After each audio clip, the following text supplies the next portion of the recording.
السلام عليكم ورحمة الله وبركاته. الحمد لله والشكر لله، والصلاة والسلام على حبيبي وحبيبكم رسول الله صلى الله عليه وعلى آله وصحبه وسلم تسليما كثيرا. أسأل الله يتقبل منا ومنكم الطاعات، يغفر لنا ولكم الزلات، يصلح لنا ولكم البنين والبنات، إن الله على كل شيء قدير بالإجابة جدير. أحباب الكرام، الليلة معنا عدو، وعدو شديد لا يعرفه كثير من الناس. يسمعون إن اسمه الشيطان، لكنهم ما تبحروا حتى يعرفوا من هو هذا الشيطان وكيف يفعل بالإنسان، ولماذا هذا الزلل وهذا الضلال. إذا عرف الإنسان عدوه اتقه. ولذلك الليلة سنقول مجموعة كلمات حتى نعرف هذا العدو اللدود. أولا، يقول المولى عز وجل: يا أيها الذين آمنوا ادخلوا في السلم كافة ولا تتبعوا خطوات الشيطان. في آيات كثيرة يذكر المولى أن هذا الشيطان له خطوات، ينتقل من خطوة إلى خطوة حتى يهلك الناس. لكن دعونا نعترف بحقائق قبلها، من أولها وهي نعمة من الله عز وجل أن جعل الشيطان غيب، ونحن نؤمن بالغيب. تخيل لو كان الشيطان حاضرا ملازم معك، تجلس يجلس، تقوم يقوم، تدخل يدخل، تخرج يخرج، تصبح الحياة مملة جدا، متابعة على طول لصيقة. لكن جعلها الله سبحانه وتعالى غيب، وأنت تؤمن بهذا الغيب وتعرف هذا العدو، ولذلك الله سبحانه وتعالى كشفه لك وأعطاك جميع احتياطاتك. المسألة الثانية، لا بد أن نعترف أن الذي بيننا وبين الشيطان عداوة حتى يموت الإنسان وتقوم الساعة. لا يمكن أبدا أن يكون بيننا وبين الشيطان صلح ولا معاهدة ولا اتفاق ولا تبادل أسرى ولا أي شيء أبدا، إلا عداوة فقط لا غير. إن الشيطان لكم عدو فاتخذوه عدوه، ما يقبل غير العداوة أبدا. طيب الذي ما أخذ العداوة تراخى قليلا، قال إنما يدعو حزبه ليكونوا من أصحاب السعير. إذن غيب نؤمن به أعاننا الله سبحانه وتعالى، ثم بعد ذلك عداوة أبدية لا يحلم إنسان بالصلح أبدا. طيب ما هي الخطوات هذه اللي يسوقها الشيطان؟ الخطوة الأولى، وأرجو أن تحفظ لأنها هي الخطيرة وهي البداية، الخطوة الأولى النزغ. الخطوة الأولى النزغ، والنزغ عند العلماء الضرب بقوة وبسرعة، الضرب بسرعة وبقوة، وهي إلقاء الفكرة سريعة جدا. ولذلك عندما يولد المولود يولد باكيا، ويخبر صلى الله عليه وسلم إنما هي نزغة من نزغات الشيطان، كأنه يعلن. مجرد ما يخرج المولود يقول أنا جاهز للحرب، إلا عيسى ابن مريم نجاه الله عز وجل. فأول خطوة نزغة، والنزغة هي فكرة. ولذلك خلونا نعترف بالفكرة الثالثة قبل النزغة. الحرب التي بيننا وبين الشيطان ليست حرب قتالية أبدا، لا فيها سيف ولا بندقية ولا شيء، هي حرب معلوماتية فقط لا غير، حرب أفكار. ولذلك يأتي أولا النزغة، والنزغة مثل الطعنة السريعة هكذا، وهي الفكرة يلقيها مباشرة. فإذا ألقاها الشيطان فخيارين اثنين: إما أن تقول أعوذ بالله السميع العليم من الشيطان الرجيم تنتهي، وإما أن يقبلها ينقله إلى مرحلة أخرى. ولذلك يقول المولى عز وجل: وإما ينزغنك من الشيطان نزغ استعذ بالله. هذا أقوى سلاح تملكه. مجرد أن تسمع النزغة هذه السريعة قل أعوذ بالله السميع العليم من الشيطان الرجيم، انتهت. طيب نسي إنسان ما قالها أو ما قالها أبدا، كأنما قبل الفكرة. وإذا قبل الفكرة في خطوة ثانية ننتقل إليها. طيب يقول إنسان: كيف أعرف أن هذه نزغة شيطان؟ كيف دراني أنها نزغة شيطان؟ لا، بسيطة جدا. العلماء يقولون التي تستحي منها أن تحدث بها أخوك أو جارك فهي نزغة شيطان، أن تستحي ما تكلم الناس بها. ولذلك لما ينزغ الشيطان يلقي فكرة على واحد مباشرة، شوف المرة هذيك يقول أعوذ بالله السميع العليم من الشيطان الرجيم، انتهت. طيب هذه النزغة تستطيع أن تقول لإنسان والله جاني الشيطان وقال كذا وكذا وطالع، ولا تستحي؟ تستحي، إذن هي من الشيطان. السرقة من الشيطان نزغة، الزنا نزغة، كل شيء نزغة، تجدها نزغة يستحي الإنسان يتحدث بها، هي نزغة الشيطان. إذن حلها سهل، أعوذ بالله السميع العليم من الشيطان الرجيم من همزه ولمزه ونفثه، انتهى الفكرة، خلاص انتهى، فشل الشيطان في المشروع، اندحر، لكنه ما ييأس، يعود مرة ثانية. طيب إنسان تقبل الفكرة يقول لا والله ما قال أعوذ بالله من الشيطان الرجيم، أخذ الفكرة قبلها جيدا، ينقله الشيطان مباشرة إلى مرحلة ثانية اسمها الوسوسة. والوسوسة سورة في كتاب الله، قل أعوذ برب الناس ملك الناس إله الناس من شر الوسواس الخناس. وفي الحديث أن الشيطان جاثم على قلب ابن آدم بخطمه، يعني خرطومه جاثم، فإذا ذكر الله خنس وإذا غفل وسوس. طيب ينقل إلى مرحلة ثانية، هذا اللي استقبل الفكرة ينقل إلى الوسوسة. والشيطان يا كرام في غاية الذكاء، في غاية الذكاء، ولا يمل ولا يكل ولا يتعب أبدا، ولذلك ينقل مباشرة من النزغة إلى الوسوسة. والوسوسة عند الشيطان تدور حول الفكرة لا يخرج منها قيد أمله، وهذا ذكاء. شوف الإنسان ما يستخدم الذكاء هذا، تتكلم مع إنسان في فكرة معينة وشوية قد دخل لك 50 فكرة، ما عاد تدري فين الأولى من الثانية، وش تمسك منها وش تخلي. الشيطان ما يسوي كذا، هذا ذكاء. وابن آدم يسوي كذا، هذا ما هو ذكاء. طيب ذكاء قال يمسك الفكرة نفسها ما يتركها، ويقعد يوسوس حول الفكرة، حول الفكرة يوسوس وسوسة كاملة حتى يصبح الإنسان خلاص جاهز، انتهى من الوسوسة، ينقله مباشرة. طيب ما هي الوسوسة أساسا قبل كل شيء؟ شو يقولون العلماء الوسوسة؟ قال الوسوسة حديث نفس بدون انفعال، حديث نفس لكن ما في انفعال. ولذلك تلقى الإنسان يوسوس من داخله على الفكرة ويقول ويدور يدور يدور حولها لكن ما في انفعال. الشيطان يبغى انفعال. ينقل إلى المرحلة الثالثة وهي مرحلة المس.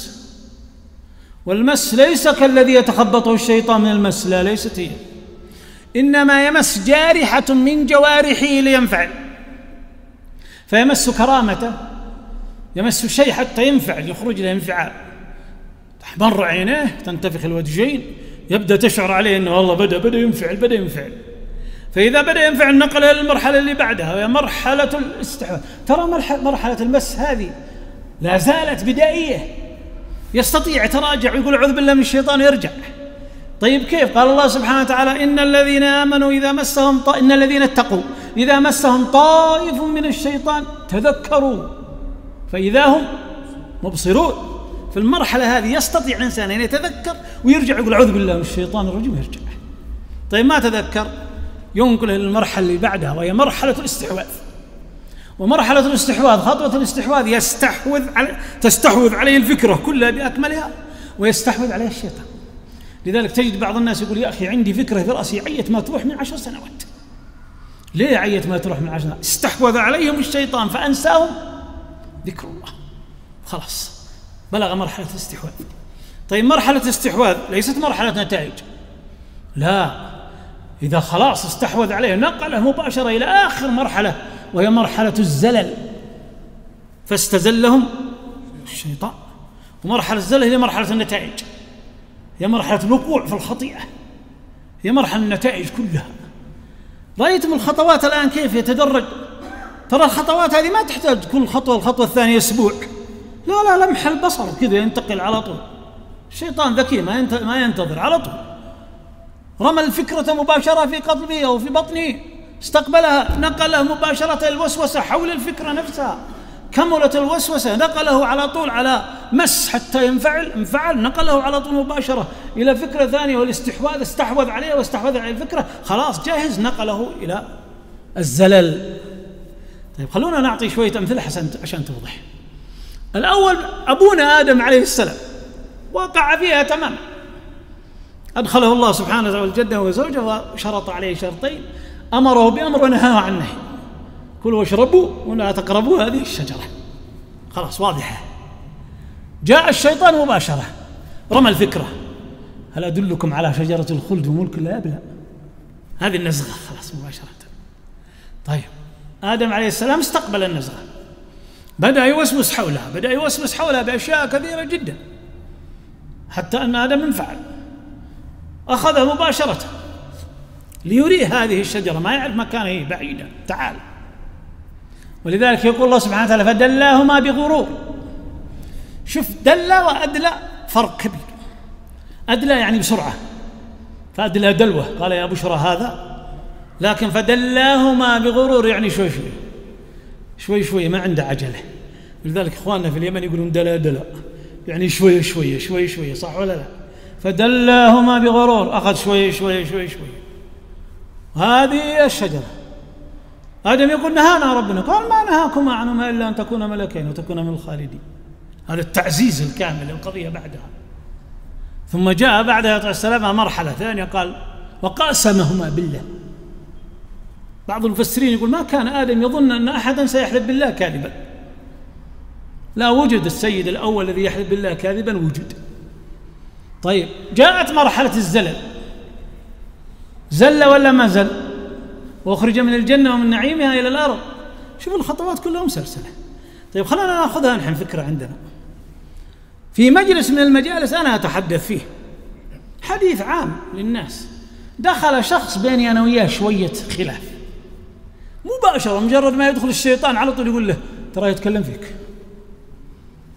هذه اسمها إيش؟ النزغ. طيب لو قال: أعوذ بالله السميع العليم من الشيطان الرجيم، انتهت خلاص.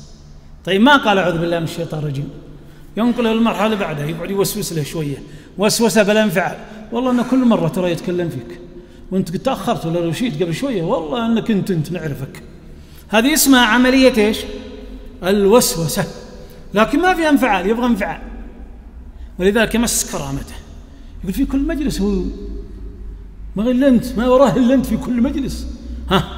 بدأ إيش؟ بدأ ينفعل، بدأ يخرج عن الضابط وينفعل. لذلك تنظر في وجهه كل شيء، حتى بدأ يتكلم انفعال مع كلام. لذلك تقول يقول: معله، خله عندي معله. معناه إيش؟ بدأ يخرج الانفعال تماما. الرجل ما هو حوله ولا شيء أبدا، يتكلم في موضوع عام، لكن الشيطان يريده مباشرة. إذن نزغ له بالكلمة، وسوس له، مسه، ثم الآن يستحوذ عليه، والفكرة تستحوذ عليه. يجلس الجلسة كلها، كل ما تكلم بكلمة قال: والله نافية، لا والله كنها ليه، والله صوتها ليه، أنا أعرفها تماما، يقصدني، والله أنه يقصدني. هذه اسمها الاستحواذ. استحوذ عليه الشيطان، خلاص كمولد، حتى إذا وصله إلى درجة اسمها الزلل. إيش الزلل؟ تلقاه يقول بين نفسه: خله يخرج. هذه مرحلة الزلل، خله يخرج يعني يقابلني عند الباب. وهذه هي مرحلة الزلل، إما يقتله وإما يضربه وإما يشجه وإما نصبح في قضية إذا من بدايتها نهايتها صفر، لا شيء إلا أنه نسي أن يقول: أعوذ بالله السميع العليم من الشيطان الرجيم. الطلاق يحدث هكذا، حتى الطلاق إذا تكلم الرجل مع زوجته في الليل وارتفع سقف الحوار، يرمي الشيطان كلمة: طلقها مباشرة، بس كلمة واحدة. ترى الشيطان ما يكثر لنحن. لذلك شوف أحد المشايخ رجال يتكلمون، يرصوا لهم 7 قوارير ماء، يعطش يشرب لأنه بيهدر كثير. الشيطان ما يعرف الكلام هذا، كلمة واحدة بس يقول له: طلقها. خلاص هذه نزغة. طيب طلقها، ما هي نزغة شيطان. قل أعوذ بالله السميع العليم من الشيطان الرجيم من همزه، تنتهي خلاص. لا يقبلها، قبلها خلاص ينقلها للوسوسة. ترى الطلاق والله يريحك منها. الأولاد ما عليك، ترى الله سبحانه وتعالى الله بيتكفل بهم سبحانه وتعالى، بس انت فلتها وتشوف والله سبحانه وتعالى كريم، والله العظيم ان يطلعون احسن منهم ما في. كم من عوال المطلقين طلعوا رجال، واللي معهم وابوه ترى طلعوا خربانين كلهم. هذه اسمها الوسوسة، لكنها وسوسة بلاء، حديث نفس بل انفعل، ينقله إلى مرحلة اسمها المس، يمس كرامته حتى ينفعل. شوف كم يتكلم عليك، كل يوم يتكلم عليك، يمس كرامته عشان ينفعل. انت ما عندك كرامة، ما تعرف تطلق مرة، ما قد تعلمت، خله يجي عندك كرامة كبيرة. خلاص يبدأ يفور ويبدأ يعاني ويبدأ يتجهز للموضوع هذا. ينقله الاستحواذ، تلقاه يخرج، يمكن يخرج من البيت برا، لكن مستحوذ عليه الفكرة، بطلقها لا بطلقها لا، رجل يقول أعوذ بالله من الشيطان الرجيم، يقولوا له الناس استعيذ بالله، قال لا والله أطلقها، خلاص ليه؟ استحوذ عليه الشيطان، خلاص. النتيجة ما هي؟ زلل، والزلل يطلقها مباشرة. ولذلك الشيطان ورد في الحديث أنه يجمع أبنائه، يبسط بساطه على البحر ويجمع أبنائه يسأل كل منهم سؤال. والله اللي يسمع هذا الحديث يتعجب، كم عدد أبناء الشيطان؟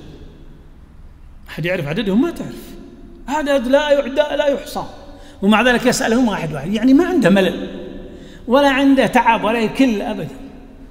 نحن مساكين، واحد عنده 3 أولاد في المدرسة، يقول الأول درسني يا ابن كلمتين، يقول خلاص روحوا زهقنا، هم 3 بس، زهقت من 3. شوف الشيطان كم يستدعي ويجلس، فيقول الأول ماذا فعلت؟ قال ما زلت به حتى خاصم أخاه، قال ما فعلت شيء، غدا يصطلحون. طيب قال ما زلت به حتى خاصم جاره، قال ما فعلت شيء، غدا يصطلحون. حتى يأتي أحد يقول ما زلت به حتى طلق زوجته، أنت يلمه ويضمه ويضع التاج على رأسه، يعني وصله إلى مرحلة ممتازة جدا، هي المرحلة هذه. طيب نحن نشعر بهذه الأشياء؟ نعم نشعر بها، وتشعرون بها كلكم، وتمر علينا كلنا. فإذا ما قال الإنسان في البداية أعوذ بالله من الشيطان الرجيم، كمل خطوات، كملت كلها. ولذلك شوفوا أنت في السيارة تسوق، وهذه أنا جازم أنها حصلت للجميع، ماسك خطك كذا، دنيا زحمة، ويجيك واحد مع الترابي كذا يعدي، هذه غير نظامية، لكن تلقاك من داخل يجي الشيخ ترى ما يعتبركم رجال، شوف والله ما يعتبركم كلكم رجال، شوف كيف عدى. ما تقول أعوذ بالله من الشيطان الرجيم، لا يقبلها. فإذا قبلها منها جت الوسوسة، ترى يعني هو السواق الوحيد، أنتم والله ما تعرفون. وسيارة أنها هي السيارة القوية، سياراتكم كلها خردة، يقعد يوسوس له حول الموضوع هذا، لكن بدون انفعال. وشوية يعطيه يغمز له زر الكرامة، يبدأ يقول له والله لونك رجال ما يعديك، لكن سبحان الله كلكم جبناء هذول، شوف كيف عدى. ويبدأ ينفعل، خلاص يبدأ يجي الانفعال، يستحوذ عليه الفكر، يقعد وراه يطالع فيه، بس إن شاء الله خله يوقف قدامه ونشوف الوضع الشوه، حتى يصل به إلى مرحلة الزلل. فإذا وصل مرحلة تقابلوا هنا كذا، كل واحد خرج بعصا وكل واحد ضرب الثاني، مات واحد عاش واحد أو ماتوا الاثنين. أليست هذه خطوات الشيطان؟ الأمر سهل ترى، الله سبحانه وتعالى ما جعلنا فريسة له، لا والله إن الله عز وجل عدل، جعل لك سلاح واحد، قل أعوذ بالله السميع العليم من الشيطان الرجيم. اختصم أناس أمام النبي صلى الله عليه وسلم، ارتفع الصوت، قال والله إني لا أعرف كلمات لو قال أحدهم لذهب عنه، ما يقال أعوذ بالله من الشيطان الرجيم، نقلها واحد مباشرة، قال يقول النبي يقول، قالوا شفتني مجنون ما معي عقل حتى أقول أعوذ بالله من الشيطان الرجيم. ترى هذا اللي قالها في مرحلة الاستحواذ، استحوذ عليهم الشيطان فأنساهم ذكر الله. كثير من الناس تقول له في حالة الغضب تعوذ بالله من الشيطان الرجيم، قال ما جانا منه شيء، ما جانا منه شيء. في حالة نعوذ بالله من الناس، لا قل أعوذ بالله السميع العليم من الشيطان الرجيم من همزه، والله إنه هو اللي ورطك في هذه المسائل كلها، الناس ما سووا شيء، هو. ولذلك الشيطان ما يواجه، وهذه ذكاء، ما يواجه كذا كل إنسان، لا، الإنسان اللي يواجه. بعضهم يقول أنا والله ما عني، أقول له الأعور في عينه، من قال لك تقول له في عينه؟ من قال؟ لا تقولها له، كان خلك ذكي، الشيطان ذكي ما يقولها في وجهه أبدا، الشيطان يلف عليه لفة كاملة حتى يوقعه. وشوف الشيطان يوسوس لك فيما تحب. ولذلك لماذا يدخل الإنسان الصلاة ثم يكبر مع الإمام، ثم تأتي الفكرة، ثم يبدأ الاستحواذ، ثم يسلم الإمام، تسأل قال والله إني ما أعلم إيش صلينا. ليه ما تعلم إيش صليت؟ إيش السبب؟ قال أعطاني فكرة عند الباب. ولذلك نقول إذا جاء الإنسان للصلاة فلا ينسى الدعاء من خروجه من منزله إلى دخوله المسجد، كل الأدعية اللي يعرفها يجيبها حتى لا يوسوس له الشيطان، ولا يمسك بيد واحد. أنا قلتها كثير جدا، لا تمسك بيد جارك وتقول يلا نروح نصلي سوا، لا، خله هو يمشي وانت تمشي لحالك، لأنك ما تدري ايش يساوي. هو جار، نعم الجار، لكن إذا وصلت عند الباب قال والله شكل الشهر هذا بتأخر الرواتب، هذه نزغة شيطان، خلاص انتهى. مجرد ما تقول الله أكبر جاك يشتاق الله على متى، أظنها ما بتصدر في 27، بتتأخر شوية. إيش ساوي في المقاضي؟ ترى فلان يسلف، لو تروح تتسلف من عنده والله يعطيك، ما يقول لا، قول إني مرسول، قول لك إنك مرسول من عندي. السلام عليكم ورحمة الله، سلم الإمام وإذا بالصلاة منتهية تماما. طيب لو مشيت بمفردك وجبت الأدعية كلها ودخلت للصلاة، أبدا ليس لك هم إلا الصلاة. يا أخي الكريم، إذا دخلت مسجد جديد، مسجد رائع، مسجد رائع، لا تصلي مباشرة، اجلس طالع، شوف الثريات، شوف كيف بنوه، استمتع. فإذا انتهيت كبر، حتى لا يأتي الشيطان إذا كبرت الله أكبر. شفت الثريا ذي 35,000 والله، 35 لو أعطوها فقير ما هو أحسن، والله ما منها فائدة. لا منها فائدة، ضاعت الصلاة. هذا هو الشيطان. ولذلك حتى قد يأتيك في المنام. وتخيل إذا جاء الشيطان في المنام على الإنسان. جاء رجل للنبي صلى الله عليه وسلم قال: إني رأيت يا رسول الله رأسي انقطع وتدحرج. قال: لا تخبر الناس بتلاعب الشيطان بك. هذا شيطان يلعب بك حتى في المنام.